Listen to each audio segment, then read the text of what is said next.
Scooby and Velma are in a relationship, and Fred and Daphne are not. I'm Not sorry. Scooby. Sorry, not Scooby. What? Not Scooby. What the fuck? And welcome to the Oh one wait, BCP. let me. Go ahead. You're still doing the one BCP. I No. know. This is the start of the pod. All right. Well, welcome to the 1BC podcast with Khalid, Nate, and Matt, where we talk about all things on our one brain cell. This week, we're going to obviously be talking about Worlds because it's starting next week on the 14th, in case you guys didn't know. But we're going to be going through our pick'ems first, and then if we have time, we're going to be talking about some of our favorite Halloween movies and our favorite scary things spooky season is about. But first, how's your guys' week been? Nate? Fine. I've been very tired this week. Did you do anything fun or interesting? This week I've been in charge of letting the chickens out Okay.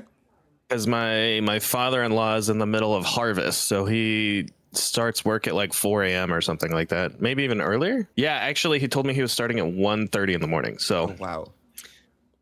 it's not exactly morning, but here we are. So yeah, it's been my job to let the chickens out of their coop, let them run around. So that's been my big change this week.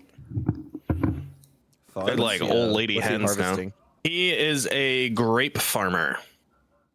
So they're doing Welch's right now.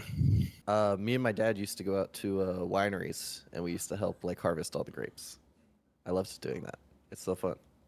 Dude, the grape equipment is very, very interesting. The harvesters are like these absolutely gigantic machines that just have like a bit in the middle. So you just drive over the vines and just the wheels have to go in between all of the areas and just smacks all the grapes off and gets them on a conveyor belt. It's freaking cool. Industrial farming equipment is like unironically very awesome. What about you, Matt? What's been up? I just been relaxing mostly. Missed last weekend because went to a Pokemon card convention. How was that? Seattle. It was good. It was good. Andrea did pretty much the best she's ever done as a vendor for selling all of her craft items. Awesome. Exciting. I got a lot of like really exciting pickups. Did you Sold find a lot of your cards. Lucario? Yes. Yes, Hell I did. yeah. Yeah, I found my Lucario and I got a bunch of other Lucario cards. But yeah, I have that golden Lucario from Mega Evolution now, so Sweet. I don't have to hunt. Did you sell the Gardevoir? Yes. Yeah, I got full value for the Gardevoir in order to trade it for the Lucario. That's sick. The Lucario's like kind of looking like it might be $1,000 soon, so Worth? Yeah. yeah. Good Glad I trade. got it now. Yeah. But yeah, otherwise just been hanging out with the kids in the backyard, going to the park, not doing too much. So what about you, KJ? I made a, those like gingerbread house sets that they have. Yeah. So we got one that is like a graveyard for spooky season. We decorated that this week. That was really fun. And then we watched a couple Halloween-esque like spooky movies. She showed me this one called Death Becomes Her. I had never seen or heard of it before. Yeah, I know. I love that movie so much. So I watched that for the first time, and then we just made Dude. a little graveyard. Yes, I love that movie so much, dude. It's so weird to see Bruce Willis in that role. Yes. You seen that one, Nate? Dude, you should watch it. It's Meryl Streep, Goldie Hawn, and Bruce Willis in a love triangle. Back when Okay. Bruce Willis had hair. That's not. He doesn't have hair. He did in the first Die Hard movie. So so his old movies are a Halloween movie and a Christmas movie. Yes. Yeah, he was a seasonal like Hallmark movie actor before Die Hard took off. That's interesting. So World's tier list, because it is about that time. I think World starts the day we release the episode. Oh, sick. Or like Oh. the day before, right? Usually release on We Monday or usually Tuesday? release on Tuesday. Okay, cool. So yeah, it'll be right when Worlds is starting. So this is gonna be our pick'ems, and Nate hasn't done his yet, so we're gonna kind of be doing them live with him, and then Because I also don't pay attention and have no idea what I'm doing. yeah, so exactly. So we're here to help Nate out. it'll be the buffoon tier list is what we're doing right now. So yeah, we'll just start with the crystal ball and go through these, like a few of these, see what everyone's thoughts are. Like which champion will be picked the most. Me and Matt were discussing off air that I think personally it's likely going to be a top laner or a support, because they typically go through pick bans a little easier than ADCs and mids, at least for first three. So I was looking at either Rel or Alistar as the supports, or sorry, Rel or Nautilus as the supports that are pretty safe to pick, especially in Fearless. And then for top laners, Mbessa or Wait. Worlds is going to be fearless draft? yes. Yeah, just Okay, single that's- elimination, unfortunately. Well, That's freaking wait. during Swiss days there's double elimination, or technically triple elimination. What? You can lose up to 3 series in Swiss stage before you're out. That's triple Yes, I know. elimination. Yeah, but isn't like the first round just like best of ones or whatever? The first 2 are best of 1, and then all of Yeah. your promotion or dumb. elimination series are going to be best of 3. Why even have fearless if it's best of ones? The first 2 That's stages dumb. are don't really matter. Lame. But it's so you Yo, can get it's all worlds the- though, all the so people so the playing. the most picked champions are gonna be Ari and Rumble, right? That's how it always goes. That's how Worlds works. It's always Ari and Rumble. Pretty sure. Rumble just got nerfed, and usually, like there are champions that get banned a lot, and Rumble is one of those. So it's likely that.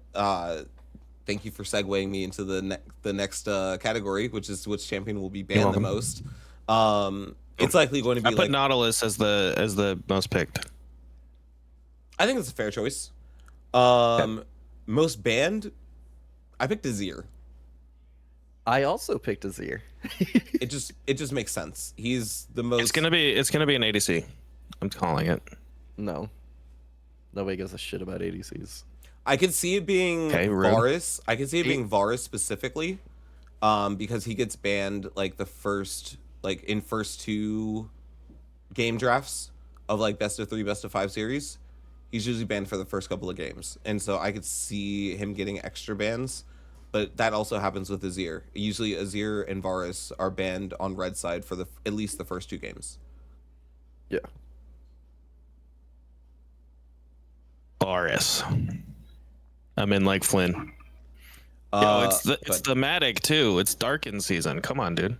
It has to be Varus. I mean, Azir is the reason that the Darken exists. So I mean, arguably so. You could actually have a stronger point for Xerath being the reason that Darkens exist. True. Or Zolani. also true. So- But had Xerath been a better leader and choosing his cabinet, I feel like we would not have ended up in the situation that we were in the first place. No, was he still in just needed to charge. trust Azir more. He needed to trust Azir more. I mean, Xerath. I mean Xerath, yeah. Azir was actually a great leader and like lived up to all of his promises, but he had to keep Xerath in the dark in order to make things happen, and he should have trusted Xerath a little bit more so that Xerath didn't betray him. I'm just saying, at the end of the day, the buck stops with him. He was I the blame emperor. Zolani. He was the emperor. You root out the corruption and you trust your advisors. That's a good leader. Also, in terms of professional play, Xerath is irrelevant. So Azir. Yes, also very good. Okay, Matt, way to bring us back. Which champion will have the highest win rate? This one I feel it like has is to always be- just kind of BS. So I just went with like what I wanted to happen. I just went for Sivir. Oh, Severe, my girl. You think she's gonna She's get gotta- picked 5 games? I think so. Yeah, for sure. Especially when Fearless gets to best of 5. I think it's pretty easy. that I she don't gets know to if a 5 lot of games. these series are gonna go to 5 games, mate. Is it not going to be like somebody's pocket pick, like Lee Sin? It's got to be somebody's pocket pick, right? I think it's gonna be Poppy. Because Poppy just tends to win like 60-70% of her games anyway. And That's true. And you it's do a have, like- flex. It's such a good flex pick for 3 different lanes. Yeah, Carria, Mickey, Peanut. Owner. Are there Lee Sin planers at Worlds? Owner. Yeah, like Tarzan, Canyon, Owner. Lee Sin. I'm locking it in. I'm stealing that one, KJ. That's, It's okay. That sounds correct. That's I crazy. convinced you? Okay. Yeah, Which champion will have the lowest win rate? Wait. Nautilus. Whoa, language, dude. That's my guy. I picked him. Yeah, Yeah, I could see that. every year They I just run it see down. People just don't know how to play him. That's the biggest problem. People pick him because they're like he's OP, but they don't understand the most simple mechanic of like if you queue and don't auto, you can actually run away scot-free most of the time. And so It's the lower auto teams that pick locks him you and just down. lose. Yes. Yeah. And so I think that's going to be a downfall of a lot of like Vikings, Wales, like a lot of the lower teams that are coming in that are just essentially cannon fodder. 100 Thieves, Ayla's going to run it down. I think for these two, where it's like minimum of 5 games played, Mhm. it has to be somebody's pocket pick, like a champion that's not going to be picked that much, right? Nah, Because it's- Nautilus is going to have much closer to a 50% win because he's going to be picked a lot, right? It might But- be like as low as 40, but it's going to be close. It's got to be a pocket pick of somebody that exists in the tournament long enough to play 5 games. yeah. Yeah, dude, hear me out. Viego. Nah. There's gonna be people that want to pick Viego, but he's not No. that strong. He's and not He's gonna get owned. he's not Dude, good in the meta. Inspired is like the best Viego at this tournament, and he fucking hates the champion. So no. Yeah. It's definitely quirky in my book. Because I think so many AD carries are picking this champion still. And the later we get into Fearless Draft, they're going to be looking for AD carry mids or AD mids. And Yone is like one of the only ones that they still pick right now. Corki is a decent matchup into him. People also have a Smolder into him. But I think that people are going to pick Corki because they're used to it. And that's what they've been playing for like the last 2 years. And they're going to get owned.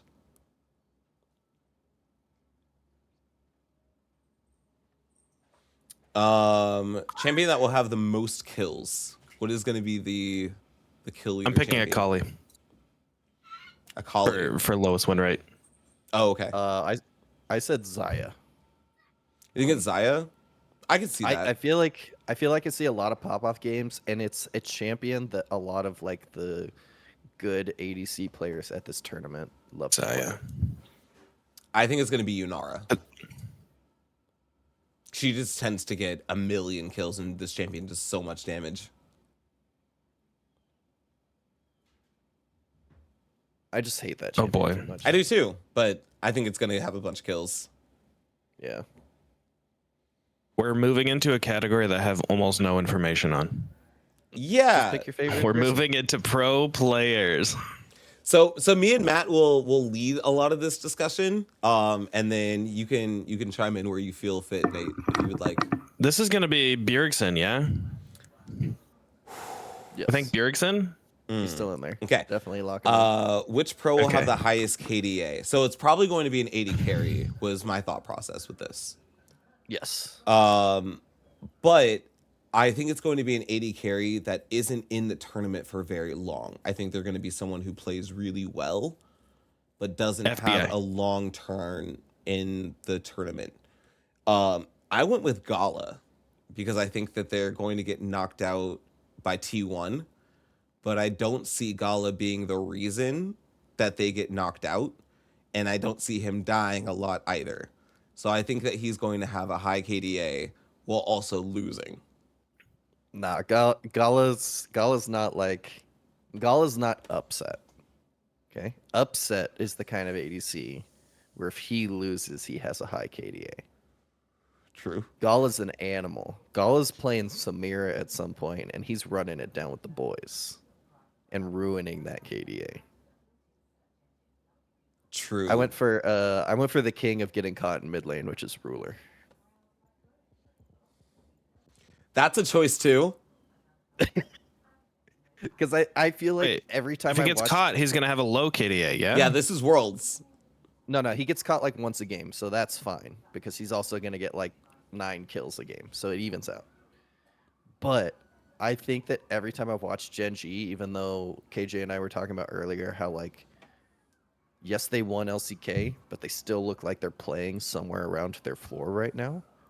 Ruler has consistently looked like the best player on the team, like time and time again. Like that man is trying to do everything possible from the bottom lane to win these games. So I think he's just going to keep showing up and just like roll people over. Yeah. Yeah, Ruler is pretty And- locked in. And I'd say Chovy, but like Chovy's definitely like changed his playstyle from the old days. He's where kind of not like slumping a right now farm and too. Yeah, I'd say he is. But like he used to be like the high CS farm and KDA player, like Mhm. playing from the outskirts. And I feel like now he's like he gets caught a lot mid lane on ganks, and he dies a lot in fights. Which like I don't know, maybe he's trying to like pivot to a more aggro style, but his KDA is not going to be as high as somebody like Ruler. Well, that's why I put Chovy as the pro that will have the most different champions, which is our next category. I also agree that Chovy is kind of a more facilitator, it almost seems like, where Mhm. he's still kind of the carry, but he plays anything and everything that fits in the comp, and it doesn't really feel like he needs to be in a lane dominant champion in order to be lane dominant, or at least go even. And he's usually at 10 CS per minute regardless of what champion he's playing, so it doesn't really feel like it matters what matchup it is. No, that's fair. I went with Inspired I can see that too. Yeah.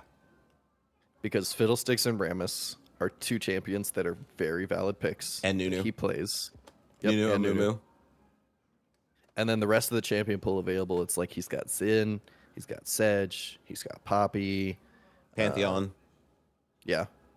The only other person I was thinking is like maybe somebody like Kanavi, Mhm. because Kanavi loves playing like Zed jungle still. Mhm. But I Owner feel will like play it too. Inspired is more likely to play like a game at each of like the standard junglers, and then Mhm. also have those weird picks. Yeah. What's up, Nate? Caps. No. You don't think Caps is gonna play a lot of champs? I don't No. think Caps is gonna make it past Swiss stage, so no. Oh, Damn, that's crazy. I don't see see, TJ making so it out of Swiss. so Chovy, obviously. I mean, Chovy would work, yeah. Yeah, I put Chovy. Oh, so that's too normie. I don't want to be too normie. I don't think it's Blippo. Whatever. super sticking- normie, but it's. I'm not picking Blippo. Who do you think is gonna get at least one pentakill? Jackie Love. I think those are both good. I think both of those are good. I put Hope. Hope's almost got a put hard Ruler. time because I feel like AL plays so well as a team Mm-hmm. that there's so few instances for people on that team to get a pentakill. Yeah. Like they play like a team more than any of the other teams. They do. They do. I just think that the one carry comps get picked a lot, especially in Fearless Draft. And there's going to be at least one game where he's on like you said, a Tabe Sivir. just takes the leash off. Yeah, exactly. And then he gets to shine. Okay. First Bloods. It's got to be a jungler, This right? has to be a jungler. Yep. Yeah. Like it could be not a jungler, but the safe pick is a jungler. Yeah. Yeah. Has to be. This was another one I just like wasn't sure on. But when I just looked at the list, I was just like, well, Canyon, like Owner and Kanavi Mm-hmm. are the only three I feel like that What about are possible. what about Tarzan? Is Tarzan on a good team? I think he's a dark horse. Tarzan's on AL. Yeah. I Yeah. think he's a dark horse to be first blood also. But I put But yeah, Onan. I went with Canyon because I'm hoping T1 doesn't even make it to the tournament. That's crazy that you think It's crazy. IG is going to be T1. I don't think. I'm just hoping. There's a difference. Okay, fair enough. Fair enough. I think T1 wins, but I just don't want them to win. I don't think that IG can do it. I don't think that China is strong enough competition. And I Ketamine think is a hella drug. I don't think there's enough horse tranquilizer in the world for them to beat T1. I don't know. Did you give a little horse tranquilizer to Faker? They don't have a mid laner anymore. I think he could still do it with both hands tied behind his back. He could play with That's his rude. feet and beat Rookie. Yeah, it depends on which kind of rookie shows up, which is normally the bad kind. Exactly. I want rookie Uh, season Rookie back. Yeah. Most pro with the most kills in a single game. Said it's an Okay, ADC. my question. Uh-huh. Yeah, so I think it's gonna be a bottom laner because to get the most kills, it's gonna have to be a late game, and ADCs are gonna be better in the late, right? Yeah. And it's also gonna be whichever region plays the longest games. So which region is playing the longest games? Probably That's my Korea question. or China. That's Europe. Europe plays the longest games. Yeah, but the opponents that they're playing against aren't going to play long games against them. Yeah. Yeah. Yeah. Unless they Unless like China? stall out the E2 game. versus Fly or something like Yeah. that. Hanwha Life is China, yeah. It's Korea. Oh. But knew I that. actually did put Viper as my choice for this. Hmm. It's Hanwha Life's ADC. I put Ruler. Also fine. I don't think that Genji plays long enough games. They seem to close out games pretty quickly. I think Hanwha Life is a little bit more chaotic with their closing. And they get a little bit more scrappy. Is BLG solid? I'm feeling Elk. They have been kind of They don't slumping know- throughout this entire summer split. They turned it on during playoffs. So maybe they have it together for Worlds, but they've kind of been slumping this year, like surprisingly so, because they were really good last year. They don't know who their starting jungler is. Also that, they've been switching him out since last year. Yeah. Shadow and Beishwan be swapping. I don't want to just pick Everything. Jackie Love Don't again, forget but I Wei, might because just he pick was part Jackie of that Love again. threesome. Yeah. Well, he's on what, IG now, right? Yes. Yeah. Okay. This one should be a little bit easier for Nate because it's not player specific. It's going off a different team. So which team will kill the most Elder Dragons? That is obviously going to be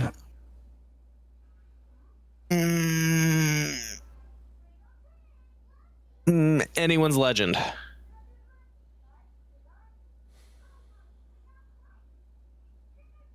I could see that. Okay. Actually, now that I started thinking about it. I think it's potentially like G2 or Fnatic. You think so? Do you Teams think that they're just, actually like, making it late in teams the that just don't tournament? know how to close out games? Well, it's Elder Dragons. Yeah. Like that means the game has to get to Dragon number 5. Yeah. At least. At least. I don't see like, especially in like, you have to think realistically. Like Swiss starts off with what, like one game, like best of ones, then it goes to best of threes, right? Mm-hmm. And that's You're the whole convincing thing, right? me. Like even if you get to the end, there's no best of fives; it's just best of threes. For Swiss, yes. So then afterwards, you go to best of fives. Correct. So it's like we're not getting that many games. I imagine most of the best of ones, none of those will get to Elder Dragons. Where it's going to be like the best of threes where we get to Elders. I could see in the Who's the top? the 1-0 matches, like the Mhm. the 2 team or the 4 teams that are 1-0 for second round of Swiss stage. I could see those Yeah. going to Elder. Yeah, but even if those go, it's like okay, so you get what, 2 elders Yeah. there. So Who's the top team in Europe? G2. G2. And then Fnatic. No, and then Mad Lions, and Mad then Lions, Fnatic. and then Fnatic.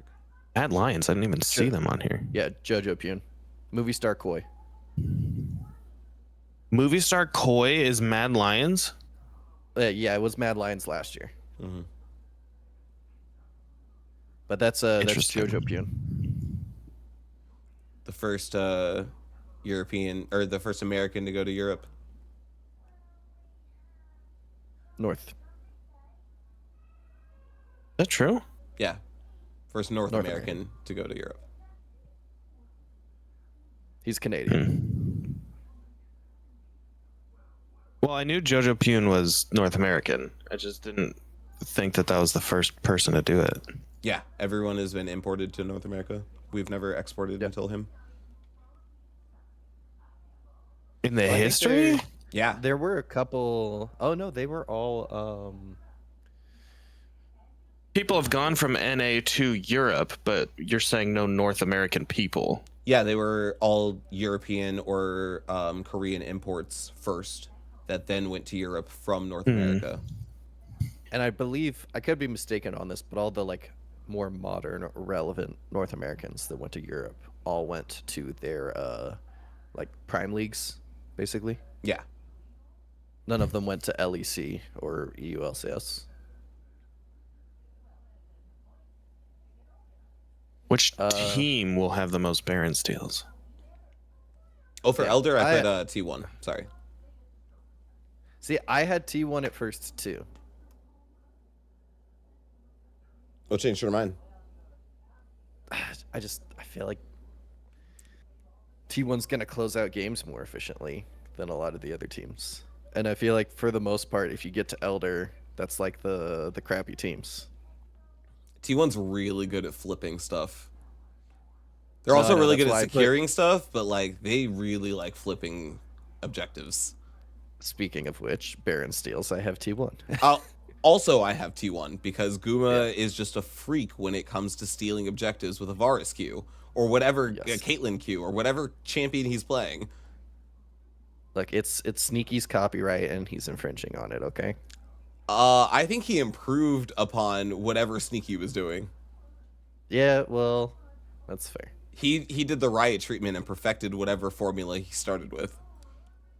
You know what? Sneaky got fucking Elder or something, or Dragon Soul with a Lucian W, so That's fair, but I watched this man steal 2 Barons in one series.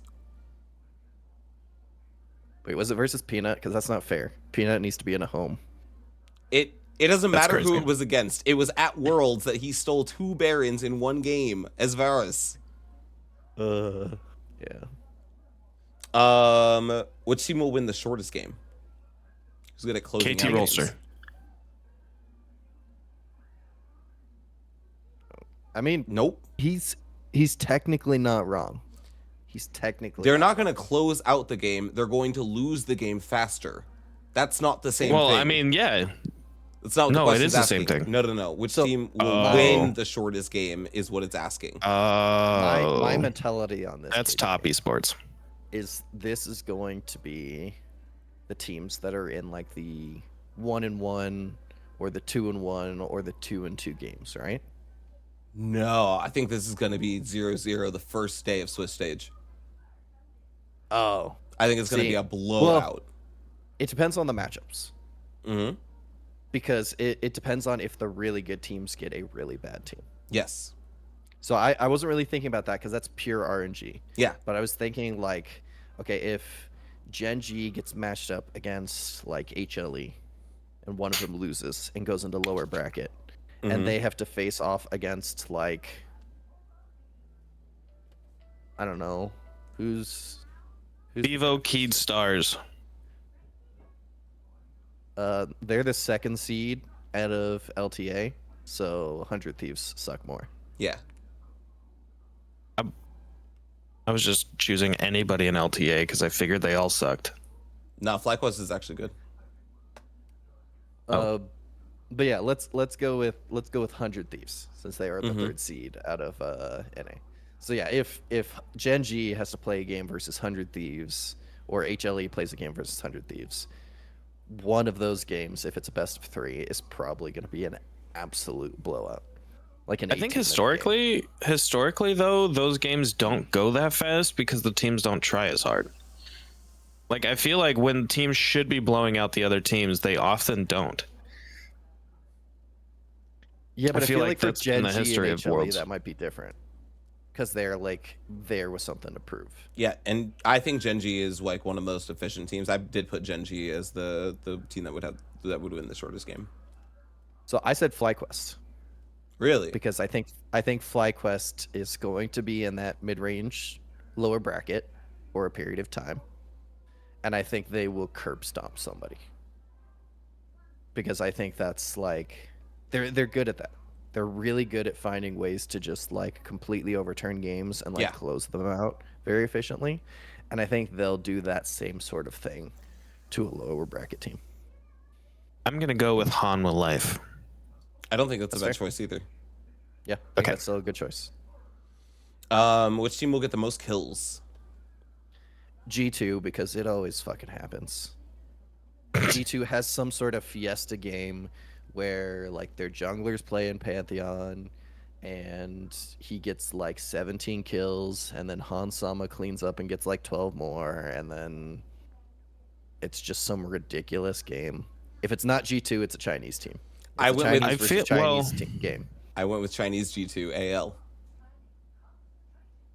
It's fair. They're scrappy. it's They're very all fair. over the place.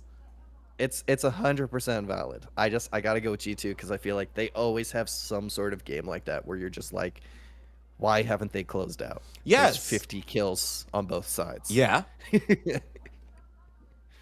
I feel like this is going to be a emerging region team. Because I feel like whichever emerging region team is strong oftentimes tries to do scrappy games to get people out of their comfort zone. Like I feel like there's always one game where it just gets out of control and you're like, how is this team doing this? And then they eventually lose, but like it becomes a very scrappy game for a while. I think you're looking That's for what I'm feeling like. You're looking for CFO then. Flying Oysters. PSG. No. or It's definitely T-Wheels. CFO. CFO took T1 to 5 That's games what I was thinking. twice this Yeah. year, and they've been at every international event this Okay. year. The only team to do that. All right, the Oysters. I got the Oysters locked. Which team will play the most unique champions? Largest champion pool. I said FlyQuest again. So did I. Between Bwipo, Inspired, Mhm. and Busio, Mm-hmm. like there's a lot of champions there. I agree. Like Busio has played the Pike. Yep. He really likes the Bard. Yep. Bwipo's gonna do what Bwipo's gonna do. Yep. And I already picked Inspired for most different champions. Mm-hmm. So Masu plays a lot of really good ADCs and some Quid, Ziggs. You know. Yep. And Quid's like same thing. He plays a lot of good champions. Are mid laners stronger than ADCs right now? How do you mean stronger? Like who's carrying the games? Mid laners or ADCs? It's kind of junglers right now, honestly. Before the patch came Oh. through, most of the playoffs were run by the junglers, and then it was passed off to the AD carries. Sometimes top laners though. All right, Yeah, there's I'd- gonna be I'd say- one pentakill. One pentakill. Nah, two. I put 3+. I always put like the 3+, and then we never get that many pentakills. There's Yeah. always like only 2 or only It's one. theoretically the safest option, but it never happens. Yeah, It's also with Fearless. I'm just not sure. yeah. Fearless kind of adds a little wrinkle to it because I could see someone popping off on like Zeri 4 games in a row and having more opportunity to get the penta. But yeah, I think because of Unara existing and like Kaisa and some other AD carries, I think it'll happen. Okay. How many Baron Said, steals? 3 to 5. Yeah, same. I put 6 to 8. Fair. We'll see. Yeah. How many reverse sweeps will there be? I only said 1 because there's not actually that many best of 5s. There's only 7. Yeah. I said 0 because it doesn't 0. happen very often. I think I think that's also very fair. 2024, 2023, 2022 each had 1, and then the last one before that was like 2017 or something like that. Yeah. I don't think it's gonna happen. I'm just like putting it there just because like part of me is just like it can. Yeah. It depends on the team matchups. For Like, sure, if you for get sure. Genji versus T1, like that could be a reverse sweep. It could, because Genji is sometimes slow to ramp up in a series. Yep. The thing is, reverse sweeps should be very uncommon. They Yeah. should be incredibly rare. Like, I think they've never happened in baseball, or maybe it happened one time or something like that. It's just there was a time in League Esports where it happened like so many times in a year, and it's happened a lot. But I think as the sport ages, it's not going to be very common. I think, I think it's more so old people like us that still think about the reverse sweeps. The only reason I think that it's more valid this year is because of Fearless. Because if the team that loses at first, like KJ said, like Genji has a slow start, the team with the better champion pool that is able to consistently put together better comps for game 3, 4, and 5, that gives you an edge on the reverse sweep that has not really existed until now. Before it was just mental, but now it's mental and like I could see that. champion pool and strategy. The Which other is thing why is, we had so many games at MSI go to 5 games, because people just didn't have good champion pools. I think the other thing is, before you would have like blue draft versus red draft, and you would basically have the same draft getting played on both sides. And it was up to the team on red side to come up with some kind of curveball to break the blue side draft in order to start the reverse sweep snowball. And it was indicative on the other team not having one of those curveballs to counteract that. And so it was a lot of draft prep, I think, that would incentivize a lot of reverse sweeps beforehand. Whereas now, because of Fearless, I don't know, I feel like that's even less likely to happen. Because like the better team will just keep winning because they're going to have a better draft. Or be able to execute it better. How many unique champions will be picked? I said 0 to 99. Oh, I think that's the even safe with Fearless? bet. I think that's the safe bet Because it's picked. Yeah. At MSI it was like 97 or something like that. So I'm actually gonna go back and change my answer. I think that's probably the best, or I think it's 100 to 104 though.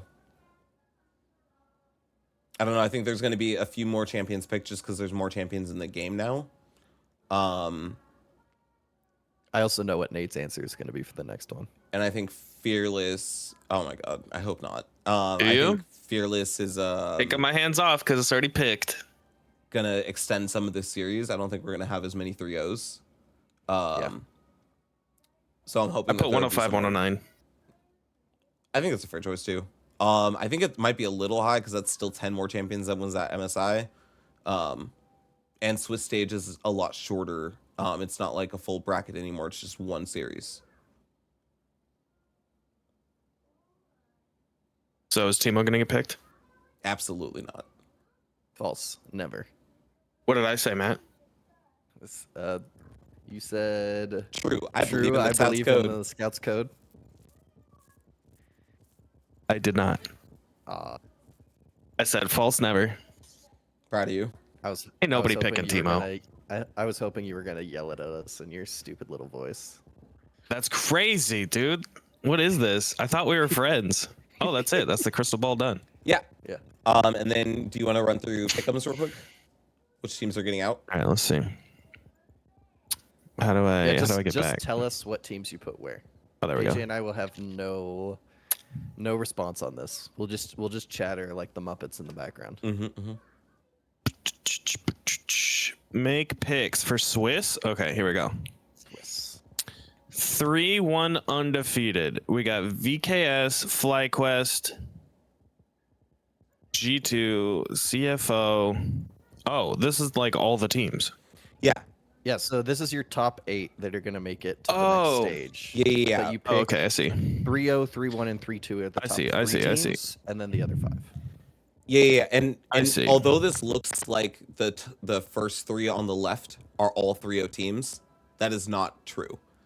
The top one that you're picking is like, this one is going to go 3-1 or 3-0. The next one's going to go 3-1, and this one's going to go 3-2. The other 5 you just think are going to make it. You're not necessarily picking what score they're going to have. Okay. What are the Chinese teams? We have Hanwha Esports, Life? No, not BLG. Hanwha Life. No, it's BLG, Top, and who? AL AL? and IG. I don't think I'm IG gonna go is BLG. getting out.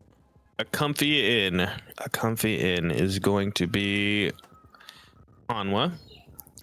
And then squeaks by FlyQuest. Okay. And then the other 5 All teams. right, that and you then think these are are gonna just make it. people that get out. Yep.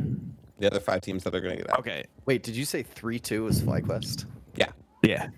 That's awesome. I also put 3-2 as my FlyQuest team. I put HL. Let's see. I just predicted that they were going to get out because I am AL's not definitely really gonna sure get on their power out. level. Put Top Esports as my 3-1. I did predict that they're getting out, but I put T1 as my 3-1 because they're going to lose to somebody. T1's Pop's getting at the bottom out. for me. T1's a what? Genji's getting T1's at the bottom out. for me. I Who was got your Genji, KT will get out. what? Wait, who'd you say? KT? Oh, is KT not getting out? No. KT's not getting out. Oh. Honestly, I put CFO getting out before I put KT getting out. Okay? Yeah. Whoa. Same. Oh. Will you have CFO getting out too? No. Oh, okay. I got Genji, Top Esports, and HLE is my top. Okay. Then I got BLG, AL, FlyQuest, T1, and G2. So the only thing that's switched between me and you is CFO and G2. Yeah. Everyone else is the same, although where we put them is different. I have Genji, T1, FlyQuest as my 3-0-3-1-3-2. And then BLG, HLE, AL, CFO, and TES. Yeah, I think the G2's Do we not think determination IG is gonna get out? beyond. I don't think IG is winning their first series against T1. Yeah, they literally have to play versus T1, and if they lose, they're just out. Yeah. Immediately. That is Swiss stage. Play-ins. And So I have that's- BLG 3-0, HLE 3-1, FlyQuest 3-2, and then I have AL, TES, Genji, T1, and G2 all getting out. Yeah, sounds about right. Did you say it's perfect? The best bracket anyone has ever made? I don't think BLG Is that what you said? Delusional. Oh, your audio cut out. What? Sorry. Yeah, your audio is kind of crazy right now. I don't think BLG is 3-0ing for sure. And I could see HLE 3-1ing, but I'm not sure. I could also see them 3-0ing. Yeah. BLG, no. Because they would have to beat Genji or HLE in order to 3-0. Yeah, that's not happening. No. Not early on. Zeus is not letting that happen. Absolutely not. Yeah. All right, that's it for pick'ems, yeah? Yeah, that's it. Yeah. Yeah, I would like to say, according to our leaderboard right now, I am winning. I'll just throw that out there. I Yeah, am just 'cause top it's your spot. It's in alphabetical order. Bronane. Nice try. Just saying.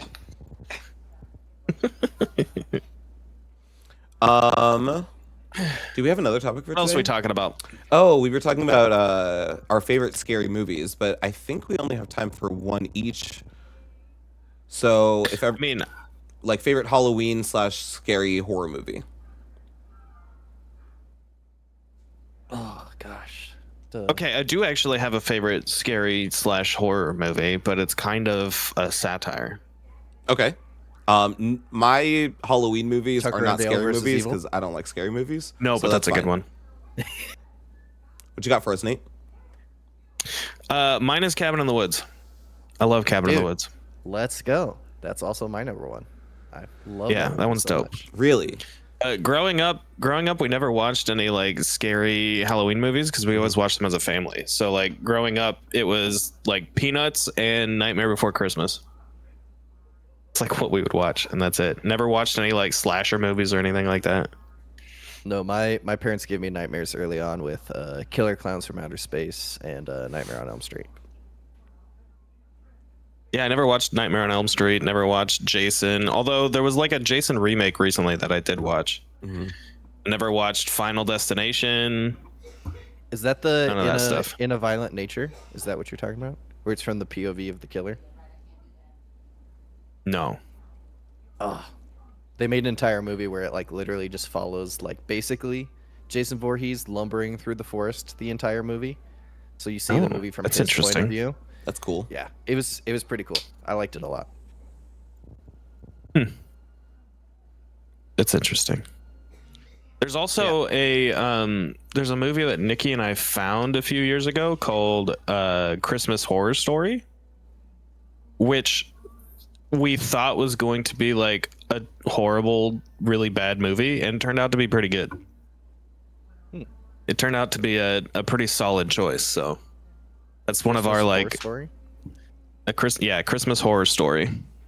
It follows the perspective of like 4 or 5 different families, like, and their horrible experience on Christmas or something. I think I've seen that one. Does it have like a messed up, twisted ending? Yes. Okay, I think I've seen that one. Hmm. Yeah, I also like that was my dive through. I had a Shudder subscription for a while, which is a horror movie subscription, and I found that one, and it was really weird. And I was telling Andrea how weird it was, and then I watched the end, and I was like, oh damn, this just turned around and kind of became like a good movie. Yeah. And most of the, because it follows like a few different perspectives, and most of them are pretty tame.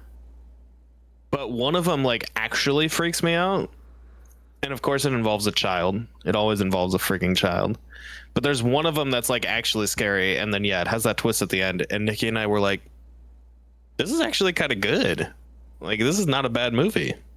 You should watch Trick or Treat if you liked the style of that movie. Okay. It's basically just like a Halloween version of like the same thing. It's like an anthology into like a cohesive story like near the end.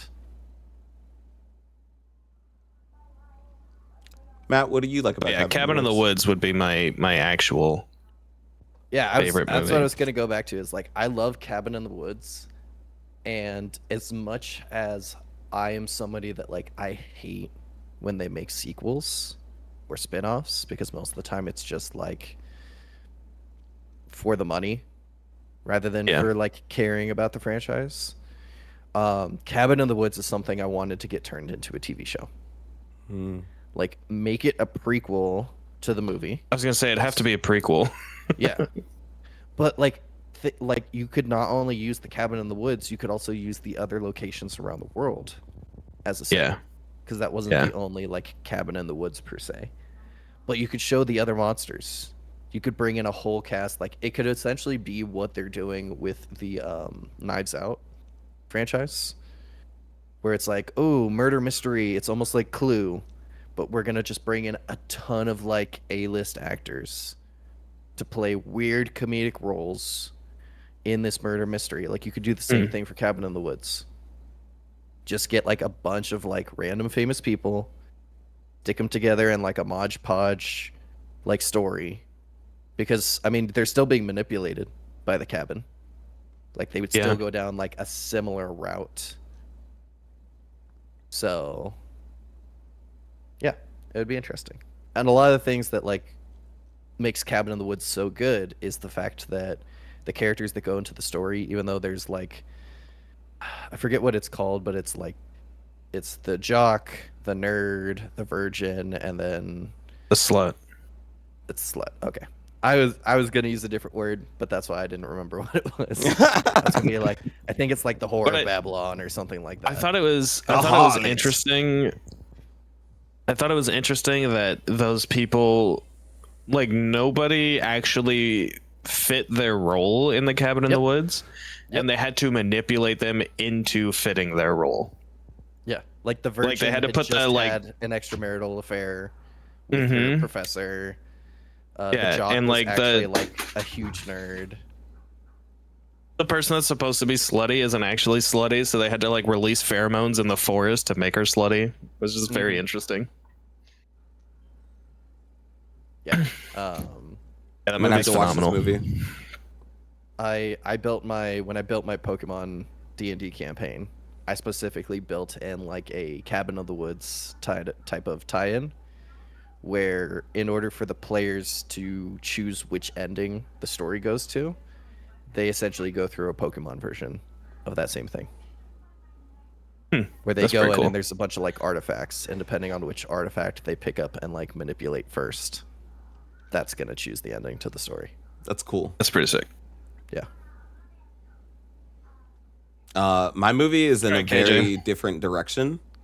And it was a toss up between Nightmare Before Christmas and Hocus Pocus. I mean, two really good Halloween movies. Yeah. Do you want to hear my hot take? What's up? I think that Nightmare Before Christmas is one of the most overrated movies. Okay, go ahead. I'm listening. I'm not saying it's bad. Okay. I do like the movie, but I think people are, like, outrageously obsessed with that movie. I think it's just really good and really different. I think there's not a lot of movies that capture that claymation art style that also have a compelling story and are well told. I don't think there's a lot of movies that have as well of a music scene. A musical score. I think that's one of the better like Disney movies as far as their soundtrack goes. And I think it just holds up over time also. Yeah, I do agree with all of that, and that's why I think it is a good movie. But there's people that don't like Halloween but like Jack Skellington, or have never seen the movie but have Jack Skellington merch, or there's like, that movie has transcended itself and is ridiculously popular outside of people that even like the movie. It just like is synonymous with Halloween to some people. And that's And why Christmas. I say it's like yeah. It's overrated and out of control. Yeah, if you don't like Christmas, you celebrate like Jack Skellington holiday, basically. So that's funny that you should say that, because Andrea and I have been talking about this for years. But essentially, what I want to make is we're gonna hand make all of our Halloween decorations. Specifically, so on what is that? November 1st. November 1st, I go outside and I put Halloween, or I put Christmas Santa hats on all of our Halloween decorations and just leave them out for another 2 months. The Jack Skellington holiday. Yeah. I love that. But yeah, that's my hot take that I've had for a long time. Is I do believe that the movie is a good movie, but and I think mostly it's Disney trying to over merch the IP and just absolutely selling the crap out of merch that has made it be way bigger than it should have ever been. Well, movies I are a will marketing arm. 100%. What'd you say, KJ? Movies are a marketing arm. Yeah, they always have been. Yeah. Yeah. So like But I expecting them agree with to him. not go ahead.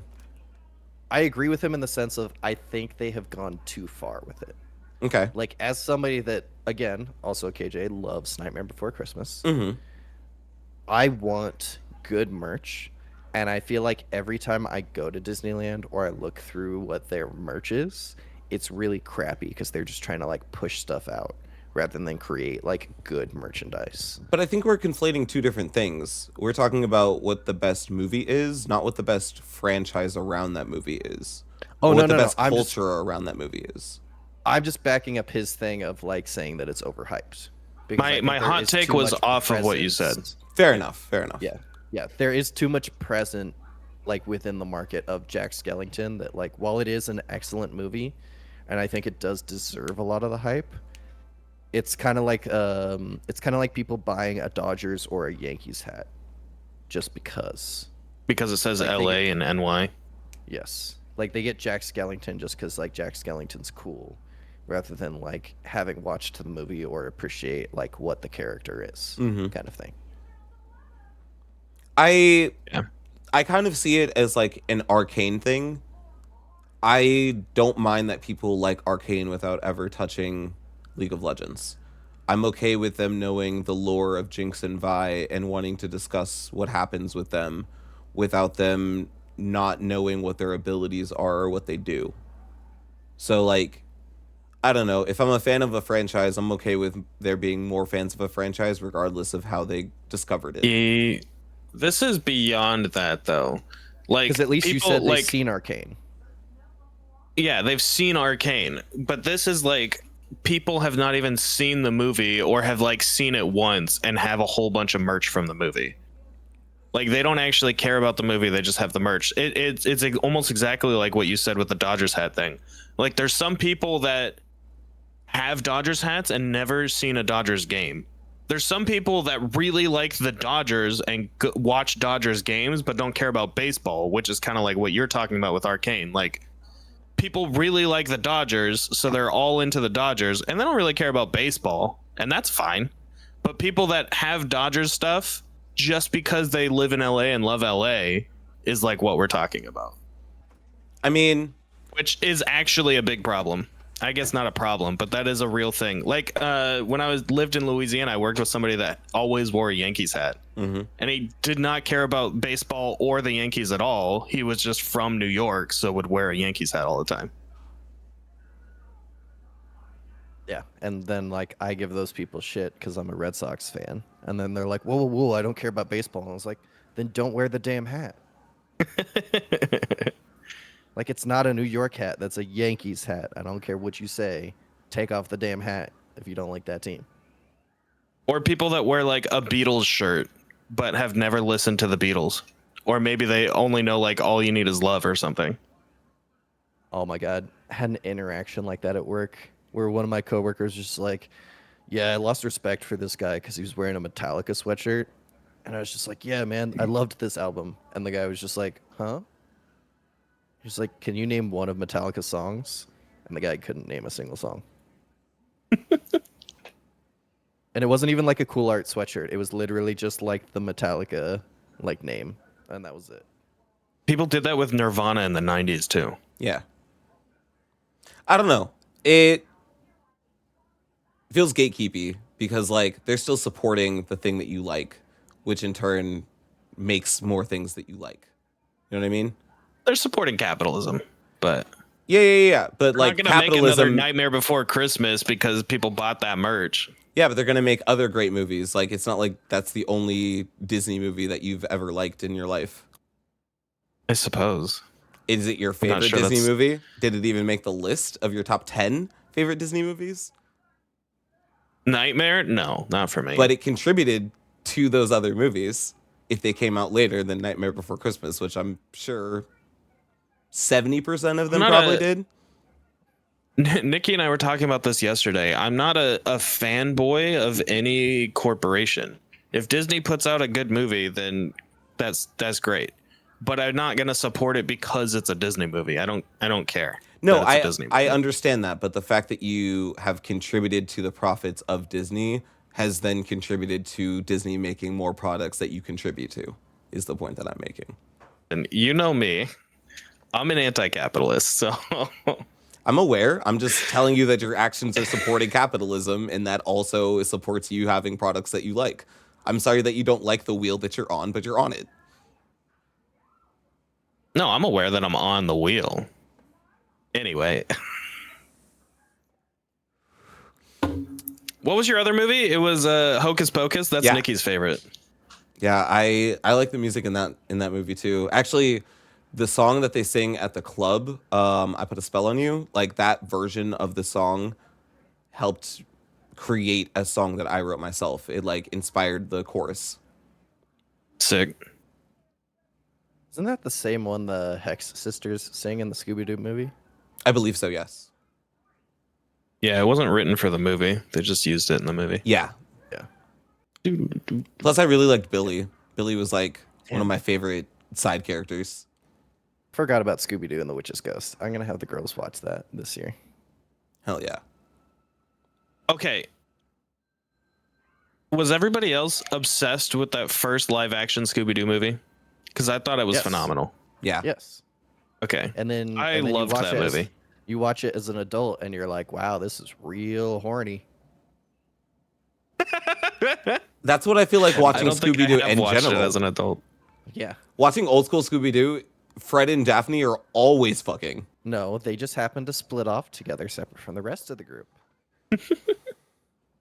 Have you seen they rebooted Scooby-Doo? And Scooby and Velma are in a relationship, and Fred and Daphne are not. I'm Not sorry. Scooby. Sorry. Not Scooby. What? Not Scooby. What the fuck? And that's been our podcast, boys. We promise no animals were harmed in the recording of this episode. Please leave a like, comment, and subscribe. If you have any topic ideas for us, we would love to hear them. And we will see you next week, where we will hopefully have an animal-free episode. Thanks for watching. This is now the Bestiality Podcast.